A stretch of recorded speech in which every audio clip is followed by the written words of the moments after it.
ये कहानी उत्तर भारत के एक छोटे से गांव के पास स्थित एक पुरानी और भूत ही हवेली की है।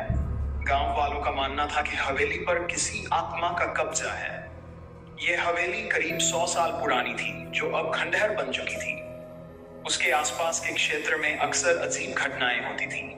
रात में चीखें सुनाई देना, रोशनी का अचानक बुझ जाना और हवाओं का तेजी से बहना, जैसे कि कोई अदृश्य शक्ति हो। वर्षों तक ये हवेली वीरान पड़ी रही और लोगों ने इसके पास जाना भी छोड़ दिया था।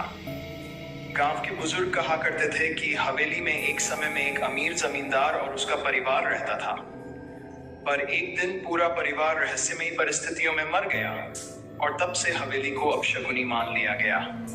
लेकिन इस हवेली का रहस्य जानने की हिम्मत किसी में नहीं थी। भाग 2, दोस्ती का वादा। राहुल, रोहित, कविता और सिया 4 दोस्त थे जो शहर में रहते थे और रोमांचक चीजों में रुचि रखते थे। एक दिन एक पुरानी किताब में राहुल को उस बुरी हवेली के बारे में जानकारी मिली। राहुल ने अपने दोस्तों को उस हवेली के बारे में बताया और उन्हें वहां जाने के लिए उकसाया। शुरुआत में रोहित और कविता डर गए, लेकिन सिया को यह रोमांचक लगा। आखिरकार वे चारों ये तय करते हैं कि वे उस हवेली में रात बिताएंगे और सच्चाई का पता लगाएंगे। उन्होंने गांव के एक व्यक्ति से हवेली के बारे में और जानकारी प्राप्त की। गांव के व्यक्ति ने उन्हें चेतावनी दी, वहां जाना खतरनाक है। हवेली के अंदर जाने वाले लोग कभी वापस नहीं लौटे। तुम लोग अभी भी समय रहते अपना इरादा बदल सकते हो। लेकिन युवाओं के जोश में राहुल ने इस चेतावनी को नजरअंदाज कर दिया। उन्होंने एक योजना बनाई और अगले दिन हवेली के लिए निकल पड़े। भाग 3, हवेली की पहली रात। जब वे हवेली पहुंचे तो सूर्यास्त हो चुका था और चारों ओर अंधेरा फैलने लगा था। हवेली की टूटी फूटी दीवारें और जर्जर खिड़कियां उस अंधेरे में और भी भयानक दिख रही थी।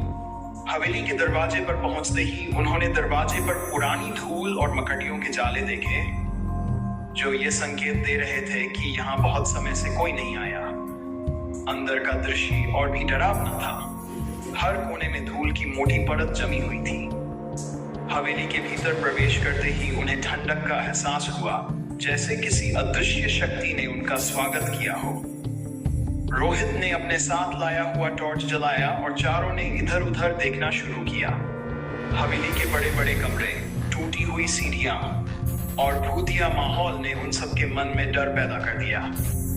हवेली के एक कमरे में उन्हें एक पुरानी पेंटिंग मिली, जिसमें एक परिवार की तस्वीर थी। पेंटिंग पर खून के निशान थे और आंखें उन पर टिकी हुई प्रतीत हो रही थी। राहुल ने इसे एक दुर्घटना मानते हुए ध्यान नहीं दिया, लेकिन कविता को कुछ अजीब सा महसूस हुआ। भाग 4, अजीब घटनाएं। रात बढ़ती जा रही थी और अब हवेली के भीतर अजीब घटनाएं घटने लगी। अचानक हवाओं का झोंका आया और खिड़कियां अपने आप खुल गईं। टॉर्च की रोशनी बार बार कमजोर हो रही थी। सिया को ऐसा लगा कि कोई उनके पीछे खड़ा है, लेकिन जब उसने पलटकर देखा तो वहां कोई नहीं था। राहुल ने सभी को दिलासा दिया, ये सब हमारे दिमाग का भ्रम है। भूत जैसी कोई चीज नहीं होती, हमें शांत रहना होगा। लेकिन अचानक ही हवेली की छत से किसी के गिरने की आवाज आई। चारों ने दौड़कर उस जगह को देखा, लेकिन वहां कोई नहीं था। धीरे धीरे चारों दोस्तों के मन में भय का संचार होने लगा। रोहित ने कहा, शायद हमें वापस लौट जाना चाहिए, ये जगह सच में भयानक है। लेकिन राहुल अभी भी जिद्द पर था, हम इतनी दूर आ चुके हैं, हमें सच का सामना करना होगा। भाग 5, भूतिया साया रात के बीच। जब सब लोग एक कमरे में बैठकर आराम कर रहे थे, तभी हवेली की सीढ़ियों पर किसी के कदमों की आवाज सुनाई दी। ऐसा लगा जैसे कोई ऊपर से नीचे की ओर आ रहा हो। राहुल ने अपने दोस्तों से कहा, शांत रहो, मैं देखता हूं। वह सीढ़ियों की ओर बढ़ा, लेकिन जैसे ही वह नीचे पहुंचा, अचानक सब कुछ शांत हो गया। तभी हवेली के एक कोने से किसी की दर्दनाक चीख सुनाई दी। कविता घबराकर सिया के पास दौड़ी। मैंने किसी को देखा। वह सफेद साड़ी में थी और उसकी आंखें लाल थी। राहुल ने उसे समझाने की कोशिश की, ये तुम्हारा भ्रम है, हमें बस थोड़ी देर और यहाँ रहना है। लेकिन सिया ने भी कहा, नहीं, मैंने भी कुछ देखा।